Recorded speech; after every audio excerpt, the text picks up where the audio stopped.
Welcome to the Better Together podcast, where we look for ways we can work together to more effectively spread the gospel of Jesus Christ. Today we have with us Brother Clint Morgan. He's the Director of International Missions. He's been in that position for over 10 years. Before that, though, he was a missionary, and he really worked in, I believe you've been in 42 different countries, haven't you, Brother Clint? And so it's just an honor and it's a privilege to have you to be here with us on the Better Together podcast today. Thank you, Eddie. I'm always glad to be with you, man. Really. Well, it is so good to have you. And IM is doing some wonderful things right now. And IM has a pulse, really, or has their finger on the pulse of what's happening around the world. Where is the gospel really taking off and expanding at this moment in history? I think it's one part of it's not going to be too shocking, but then when you hear from a whole different section, it's going to, people go, wow, really? But if you look at gospel, moving in a global sense, it's the global South, what we refer to as global South, which would be Africa, Latin America, South America, and then you get over into Asia. But even probably one of the most surprising ones right now, as you say, moving in a country, it's Iran. Wow. Yeah. Wow. So pretty phenomenal things that are going on right now in Iran. So we're thankful to hear that. We sort of, get shocked. I think it was back maybe 20 years ago, there were 7,000 or 8,000, believers down there. There are estimates as high as, 500,000, 600. Wow. So lots of Christians and it's evangelical. It's Right. not just, Right. people changing religion. It's really an evangelical movement. They're converting, they're following Christ, and they're following Him in a difficult situation, difficult place. Now, that's different than like what's happening in the West. And when we talk about the West, we're talking about Western Europe, we're talking about the United States, Right. we're talking about Canada. Going the other way. We're really struggling, going the aren't other we? way. Yeah. And, just look at what's happening even with the movement of people. I was just reading just the other day, I think it was 89,000 Iranians in greater LA area. I mean, that's a lot of people from one nation outside in the United States. So these opportunities are coming, but I think our Western churches, and you gave the explanation there, but really are seeing a decline. Mm-hmm. So right now, we see the rise of the nuns in the West, the people that believe in nothing in particular. So we look at where the gospel is really taking off, and we look at where we're struggling a bit, and we think about where the gospel is taking off. Do you think that has implications for those of us in the United States and even up in Canada, in North America even? It's a question of, are we willing to take on those opportunities? Are we willing to make the adjustment? There's several factors that are, you think of the gospel moving in what we call the global South. There's a high elevation or moving upward of the middle class in that area too. And as that middle class grows, they're able to take more and more responsibility of sending. So you see the global South now becoming sending agency. And this is such an interesting thought if it happens. The country of Uganda is just outgrowing its land possibility, and Christianity is growing just exploding there. And it is predicted that by the year 2050, there'll be several million people from Uganda being, taking the gospel to the world, perhaps even here to the United States. Now, and so we talk about the churches here. What do? We can see this as it's immigration, and we talk about that, and it's not a political statement, but it's happening, and we can see it as something that's just really bad and a problem we got to deal with it, or we can see it as one of the greatest opportunities in history we've ever had. How we can reach the nations without really even leaving our neighborhood. Yeah. So really, Acts 1:8 in many ways has come to us. I think that's what you're alluding to. Absolutely. And you also mentioned a minute ago, like so many folks from Iran in the United States. You mentioned Orange County, I think. So we have a lot of people from some of the places in the world where the gospel is taking off, and some of the places in the world that are hard for us to reach. A lot of those people are right here in the United States, aren't they? And some of these areas, you could say practically impossible to get the gospel to. Some places it's, that we're talking about would be illegal. Yes. For someone to convert from their religion to Christianity. But God's bringing them here. Okay. And, they're on our doorsteps. And what are we going to do? I think it's going to be the big challenge for us. So let's think about that a bit. If a person listening in, if they're close to a college, they're likely to have someone, student, perhaps faculty or staff from Saudi Arabia, from many parts of the Middle East, many parts of Africa. There are many places within the United States where there are large groups of people from other places. What can we do? How can we be effective perhaps in reaching those people with the gospel? And we go back to the very basics of it. Okay, so you have a group, and a lot of times at these universities, it will be a certain area of the world, like the Arab world, that will come to certain universities for engineering degrees or whatever it might be. And so it's not like they don't want to go anywhere else, but that's just has the program they're interested in. And so you really would find big blocks like of Asian people from, in the University of Illinois. And these are big positives to me, because then you have this sort of unique group and grouping and great opportunity for someone who has a passion to go in there and to become involved and to reach those students. Now, how do we go about it is going to be the challenge. And it goes back to a very fundamental question of, do we really believe that that's our responsibility? And do we really see that this is an opportunity? God's just saying, okay, I'm putting it right at your doorstep. So you grasp some of those fundamental things.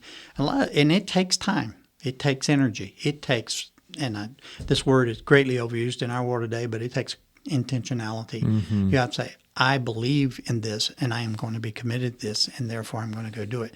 And that means building relationships. And I'm telling you, with college students, you could think of a very simple thing like having them in your home. How do you get there? And every campus there are opportunities there. There are generally Christian groups there, and you can just come along beside of a Christian organization on campus and say, hey, can our church or can I as an individual come along and be a part of that group?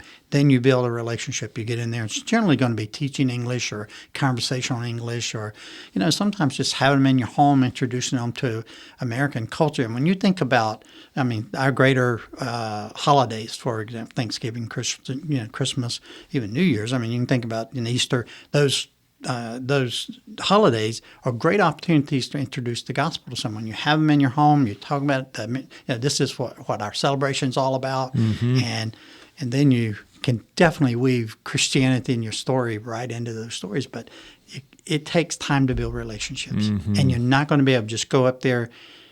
I would almost say, let's just raise the flag now. Don't feel like you can just walk up to them and start giving them the gospel. Yeah. I love African proverbs, right? So, but one of my favorite, I think, is the bee doesn't, start its hive with honey. And if we think of the hive as the relationship we build with someone, the honey is the gospel you put in. But you build that relationship with them. They know that you care for them as a person, not just as a number or as a foreigner. You're not saying, okay, I'm going to be nice to you because you're a foreigner. I'm going to be nice to you because you're a person. You have a soul that has value. Yeah. And you build that relationship. Then you bring the gospel. And I tell you, I think it would be absolutely phenomenal if we realize that, it's great to share the gospel, but it's great to have something to pour that gospel into. And that relationship is, so there are thousands of opportunities if we'll take them. And you've got a missionary, I am a NAM missionary, Tyler Penn, who is at the University of Illinois doing exactly that you're talking about. By the way, listeners, there is a podcast where he talks about how you can do what they're doing. And he's very practical. Yes. He includes his whole family. His kids, that's an amazing family to see Tyler and his kids, and they're sitting around the table with the people from different nations, and it's just wow. And their kids, they become like their brothers and sisters, and these are their little brothers and sisters, or big brothers and sisters now. They're growing up. But just an amazing opportunity. And Tyler is, I would say, get him in your church if you can. Let him talk to your people and talk about how practical ways to build those relationships in order to share the gospel with people. That's great. And you're alluding to it ends up helping Tyler and his family. So it's a ministry trying to win these folks to the Lord, but his kids are going to be very good culturally, and it's helping them in many, many ways also. Yeah. And people talk a lot about cultural, I think we've heard the expression cultural IQ, cultural awareness of what other people and what they believe.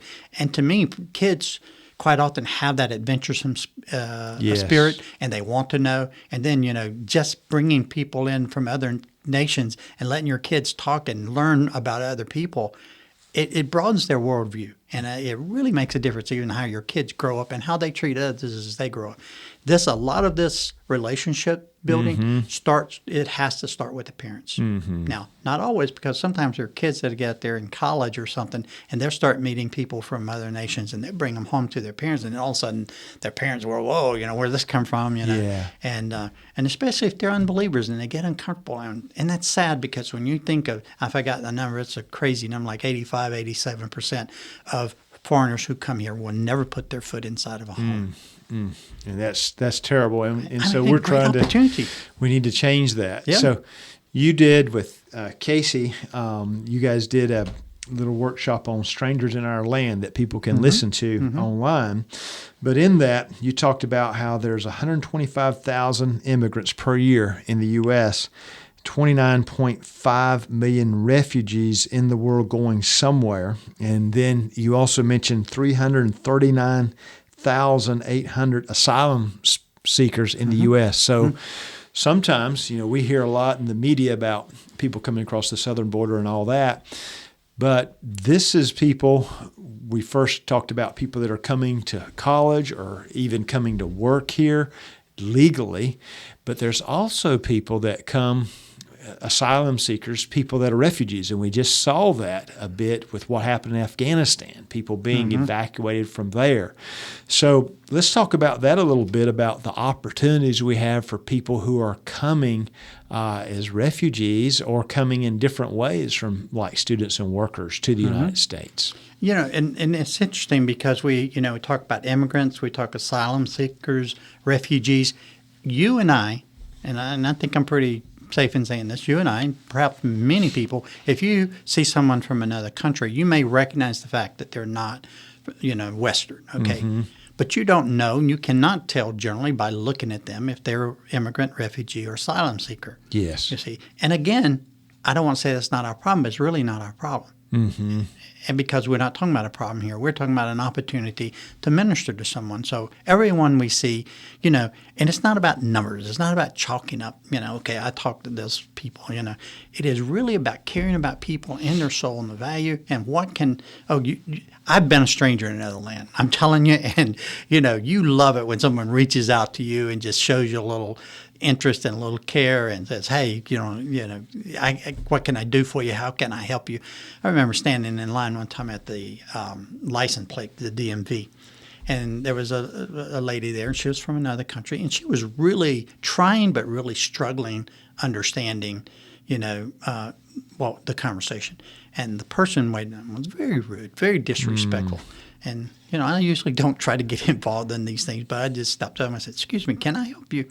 Well, she doesn't understand. I said, I think if we slow down, we really can't understand. Yeah. And sometimes just taking that moment to say, okay, I'm going to slow down and I'm going to try to understand. But when you think about people coming in, they're in a new environment, they're in a new language, they're in a new culture, and often being introduced to a new religion. Christianity. Many of them have never been exposed to Christianity. So, it's like throwing somebody into a whole new world and then expecting them to all of a sudden know everything that they're supposed to do and do correctly. And that's not going to happen. It's just not going to happen. And I think, man, what an opportunity for us to be sensitive to that, to the people around us, watch us. And if any way you can, little things you can do, and in the grocery store, at the gas pump, places where you see in the bank or, DMV, wherever you're encountering people and you see that they have needs, you can, and I would love to know that every encounter that someone from another country coming in here, a refugee, immigrant, asylum seeker, whatever they might be, but they come in this country, I would love to know that every encounter they had with a Christian is a positive one. They say, I don't know what it is about this person, but they really care about me. They didn't have to. Right. And they just stepped up, and it's not about, defending people's rights here. It's about treating people well everywhere. And I think it would make a big impact on people. So when you told the story about the DMV, it makes me think a bit about, the Ethiopian eunuch that Philip sees, and basically the Lord says, hey, go and reach out to them. So I think what you're saying is when you see someone perhaps that you suspect is from somewhere else, you're trying to treat them well, you're trying to treat them with respect, and you're looking for opportunities to help and serve, which could lead to a relationship, which could lead to Christ. Mm-hmm. And I just wish everyone could have a cross-cultural experience. Absolutely. I mean, yes. if you could travel overseas and, I mean, really not know anyone. Not know the language. And then you got to think, okay, I'm going to put you out here on the street right here. You're going to get off the plane or whatever, and you're going to get whatever convenient way you can to go wherever you need to go. And you don't know any of these things. And so you realize that the people are just such and so great, so many needs that are out there. Yeah. We have in our environment, I mean, in our neighborhood, we have met, and I'm talking about, had conversations with people from at least 8 different nations. Wow. You know. So there's opportunities. I mean, it's there. It's there. And depending upon where someone would live that's listening to this, they probably have more opportunities than other people in other places in the world. Yeah. And there's some, that are, and this is, I don't want anyone to feel like we're in any way we're talking bad about a neighborhood that just happens not to have any, foreigners in there, foreign-born people. That's not a sin. I don't think. No. But if they're there and they're in your community and they're in your city and you encounter them, as a believer, just think, I want that encounter to be a good encounter. Yeah. And because you think about some of the negative feelings that people have about foreigners, it's because that first encounter was a negative encounter. Mm-hmm. I mean, and that sort of locks in, they're out, they do this or they do that. And, it's not true. I mean, there are bad apples on every tree, Yeah. So, but how do we... But I would encourage people to pray about this too. Mm-hmm. Opportunities as you go out. Say, God, if there's someone that's here and they're a stranger in our land and they need help, help me to be sensitive to that, to see that, and to do what I can right there on the spot. Just something. Sometimes it's pushing a grocery cart, helping people, carry some bags. I've done that at the grocery store. Yeah. See someone, they're just struggling. Say, may I help you, please? And people look at you like, oh, and, I'm not going to run off with the groceries. Obviously, I'm not going anywhere very fast. So, but you understand what I'm saying? But it's just little things you can do. And it's like seed planting. Mm-hmm. There's another proverb, if you don't mind, Chinese proverb, though. It says you can count the number of seeds in an apple, but you cannot count the number of apples in a seed. Mm. And I think of, if I'm planting seed, and that's what I want to do is plant a seed, a positive seed about, hey, I met this guy or I met this lady, I met these people. They were so nice. And then eventually it follows around and they see a lot of nice people and they go, well, what is it about these people that are different than other people? Mm-hmm. But when Christians act just like the world, and sometimes, and let's really be honest, sometimes people who are unbelievers treat foreigners a lot better than Christians do. Mm-hmm. And that's hard. a serious problem. Yeah. That's a serious problem. Yeah, so that's what we definitely are trying to not let that be said of us. Mm-hmm. And as we think of it, you've given us a lot individually. So I'm alert to my environment. I'm alert if I'm in a school setting or work setting. You gave us some also, I think, about churches. Churches could have relationships like with college students and that kind of setting. Can you think of other things that maybe, let's say a church has a pocket of people from another place in the world, or that a church could minister to them, or maybe even an association of churches could reach a particular people group that's moved into their particular area? And I think it starts, number one, with awareness, knowing that they're there. And then all of a sudden you realize, whether it's Hispanic or whether it's Asian or whether it's Middle East, but a lot of people, foreigners, and we know this is true too, wherever you go, there's that tendency to pull together. You know what I mean? You're going to find that. And so a lot of times you'll find pockets in a neighborhood. And I would say, number one, awareness. Mm-hmm. Number two, and this is where leadership has to play a strategic role, where the pastor says, we have people from this country, like here in Nashville, Tennessee, a lot of Kurdish people. Yes. So, okay, we have a large group of Kurdish people that have moved into our neighborhood. What can we do to help them feel welcome into our neighborhood? Mm-hmm. And sometimes that means just going over helping them. Maybe they're cleaning their yard up. We have a neighbor who's cutting down a lot of bushes, or something. Hey, can I help pull the bushes out? Or so awareness, and then that leadership, lead the people and say, okay, let's sit down, let's talk about this. And you're going to find people who are going to be very, very keen to it. You're going to find people who are going to be very cautious. Build on those people who are keen, that really want to do something. If it's one, don't say, oh man, we got 150 people in our church and only one. Take that one. Yeah. Take that one or two or five or whatever it is and say, okay, let's talk about how can we do this. How can you minister to them without them feeling like you're just being nice in order to win them to win them Christ? Now, ultimately, we do want to win them Christ, but will we be nice even if they don't come to accept Christ? And sometimes they want to see that, don't they? Yeah, and it may. I'm talking. We have neighbors that we've been friends with now 10 years. Yeah, and have been able to share the gospel with them. And interestingly enough, when my wife was real sick and she couldn't cook, they cooked for us. They brought us 1 or 2 meals. And so I'm thinking, what a wonderful picture of that, and, we do things for them. They do things for us. So we're building a relationship, and it's not one-sided. I'm doing everything for you. Yeah. So trying to, be aware and get the leadership to talk about it. Bring those that are interested together. Say it publicly. We have a group, from this country that have moved into our neighborhood. How can we make them feel a part of this community, first of all? This is a social structure, yes. And then you say, okay, as we are doing this, we're ministering to their needs.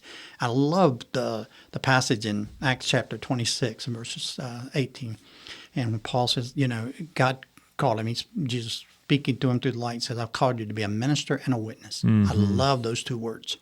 I think they're key words. Yes. So how can we minister to their needs? And then we share our faith with them. How good. Can we build that nest and then put the honey in? And I think people will be surprised in the ways they, if you don't know someone, they're not going to tell you what their needs are. You walk up and say, what do you need? What do you mean what I need? It's none of your business what I need. But if you build a relationship, they start talking to you about their life. Well, my children don't know, I really want my kids to go to school. Okay, let's help them get into school. I don't know where grocery stores, I don't know where to find stuff that's proper, Yes. Okay, I can help you find that. Help them out. And we can find ourselves answering some pretty interesting life questions. But once they know that you're going to help them here on the practical side, then you can move into things that are more deep, about your life and joys and sorrows that are going on. But I do believe, I would just say, if I would take a banner and I take it to our pastors, I'd say, challenge your people to be ministers and witnesses. That's good. Ministers and witnesses. Yeah. And look for ways to minister, and you will find ways to witness. There you go. And you're listening, you're thinking, now, how do we do this? Well, we've been focusing on reaching people, reaching our community in this decade, training people in the gospel, and giving of ourselves. And so there's all kinds of resources that people can find under Reach, Train, and Give that they can utilize. I'll also say, if you're listening, we'll help you with your church. You can do a psychograph, or we would do that. We can provide you with who is in the 15-minute, we would do 5 to 15-minute radius of your church. And you'd find out how many people are Kurds. You'd find out a lot of things, how many single mothers you have and so forth. So you could do something like that, find out more about your community, and then target, what are some things we could do to reach some of these individuals. And with this particular population, often they're more interested in the gospel than people from the West, from the United States, who've grown up with the gospel. Sociologically, I think, and this has been true for millennials, and it's going to be true, people who are in transition, they're in transition for more than one reason. Yeah. And quite often they're coming from very oppressive situations where they don't have the liberties. They don't have even, and especially the liberty of, freedom of religion. And so when they come into a situation where they actually are presented with the choice, they don't know how to deal with that because they've not been ever been given a choice. So, those are some of the challenges. But I like that idea of 5 and 15, minutes, and then you go. And again, we have a lot of people who come into our countries and into the United States and Europe also, but from other countries, and they don't have transportation, and they come from cultures where walking 5, 10, 15 minutes is nothing. Yes. Literally. Yeah. And that. That's a little bit beyond our measure sometimes, and you know that. Someone lives within an eighth of a mile of a church is going to drive to a church. Yeah. But many people to walk 5 miles to church, if it's worth it, it's worth it. So discovering things like that, I think, there's a lot of good materials out there. Yes. And, we have, again, Tyler Penn, go to him. You have Casey Jones that you're going to do a podcast with him, I believe, soon. They'll be able to listen to it. Who works with immigrants and refugees, people and students, people coming in. And these guys, I thank the Lord. And we have Tebow in Missouri. Yeah, Fair and Tebow. So, man, they have lots a fantastic, of options. Yes, fantastic ministry. And there's a pastor who is doing it in a very practical way. Call him up and say, hey, help me out with this. Yeah, help me out. Yeah. Tell me what you're doing, because you're obviously touching the nations. And they'll help you. Oh, they'll help you. They'll do what they can to help you out. So. And if you're trying to figure out, where do I start, give us a call, send us an email at questions@nafwb.org, and we'll point you to some of these resources, to some of these folks that could help, because we really need to do what we can to fulfill the mission that God has put us here at this particular point in history. Yeah. Thank you for joining us today, Brother Clint. Thank you. Always enjoy this. I think it's a very relevant discussion and subject, and we really, as Free Will Baptist, I hope we can be one of the leaders in Christianity, really leaders in Christianity, and doing this in a proper way. A lot of scriptures talk about it, point us and gives us the instructions, and just live in obedience. There you go. Well, thank you. Thank you for joining us. And, hey, thank you, listeners, for listening in today. We encourage you to take this podcast, share it, like it on Facebook or wherever you're viewing or listening to it. Get the information out, because every little bit counts. And please remember, we truly are better when we work together to spread the gospel of Jesus Christ.